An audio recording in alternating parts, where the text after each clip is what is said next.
If you didn't know already, the World Bank and the International Monetary Fund are working in collaboration to share a common goal of raising living standards in their member countries.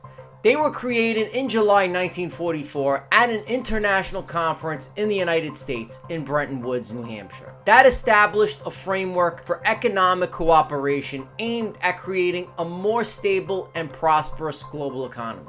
While this goal remains central to both institutions, their work consistently evolves in response to economic developments and challenges. Now, their approaches to achieving this shared goal are complementary. The IMF focuses on macroeconomic and financial stability, while the World Bank concentrates on long-term economic development and poverty reduction. But today we'll be discussing something far more important and something that's not really been making the mainstream media lately: the International Central Bank Digital Currency, or the CBDC. This is a really big deal, and I want to make sure you have all the information you need. Because if you've been keeping up with my recent videos about CBDCs, you'll know that this process is moving forward at a rapid pace, and there's a reason behind it. And there's a lot of things that are happening behind the scenes and closed doors, and this is pretty much one of them. Now, take our country, for example. Many of us here are skeptical about embracing a CBDC willingly, and not just us, it's a situation that's quite similar in China as well. Now, the Chinese government took a unique approach when it came to their digital currency and the digital yuan. Now, they made it expire and even give discounts to encourage people to use it for grocery shopping, and it's pretty fascinating how they thought about it. Now, here is the thing.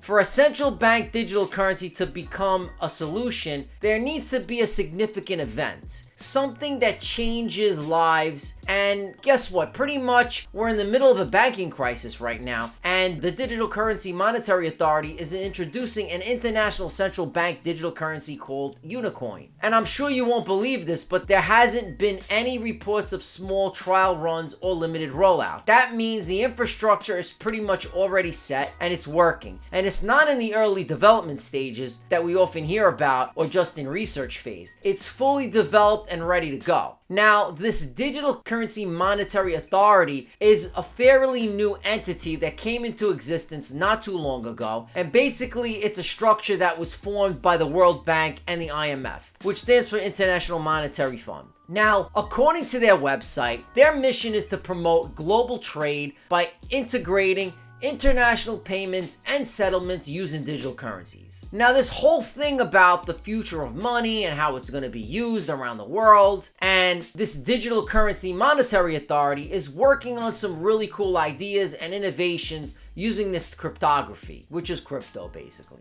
Now, that technology, they want to create these digital currencies that can be adopted by central banks, retail and commercial banks, governments involved in fintech, and even cryptocurrency exchanges. So it's a pretty big deal, and it involves a lot of countries from all over the world and various financial institutions. Now, the main goal of this entity is to establish a universal monetary unit. Basically, they want to create a digital currency that can be used by everyone, just like a central bank digital currency or a CBDC. And it's kind of like a stepping stone towards that goal. They even named this currency UNICOIN, which is going to serve as a framework for the digital dollar and other digital currencies that your central bank might issue in the future. Now, it's important to understand that this is a global initiative. It's not just about one country or one currency. The Digital Currency Monetary Authority is bringing together sovereign states, central banks, commercial, retail banks, and other financial institutions from all around the world. And they want to make sure that this new digital currency is regulated according to the latest government rules and regulations. Now, the idea is simple but powerful. The Universal Monetary Unit, which is a currency of UNICOIN, can adapt to these regulations set by central banks in different countries. So let me break it down for you.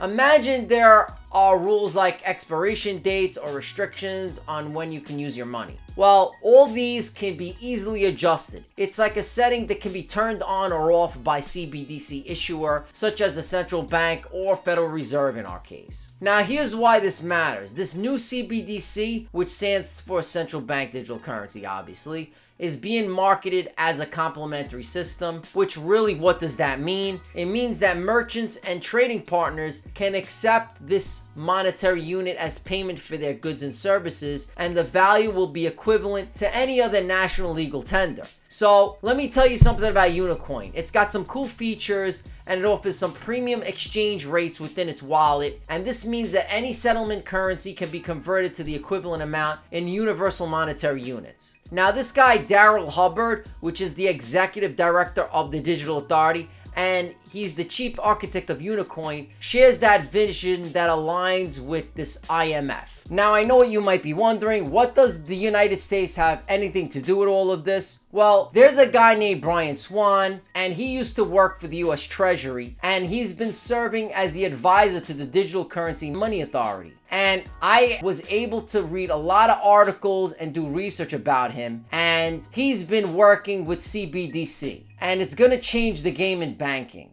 So the Universal Monetary Unit Archive is like a blueprint that allows every central bank to set its own rules for compliance. It's a platform called UNICOIN, and that leads central banks or their members banks to configure their own regulatory rules. Now this is important because it means that individual countries can adopt CBDCs and their own digital currencies with the guidance of an international central bank. They can tailor these currencies to their unique policies and the direction of their government wants to take. Now, if you haven't watched my video about Florida and Texas issuing your CBDC, check out this video right here.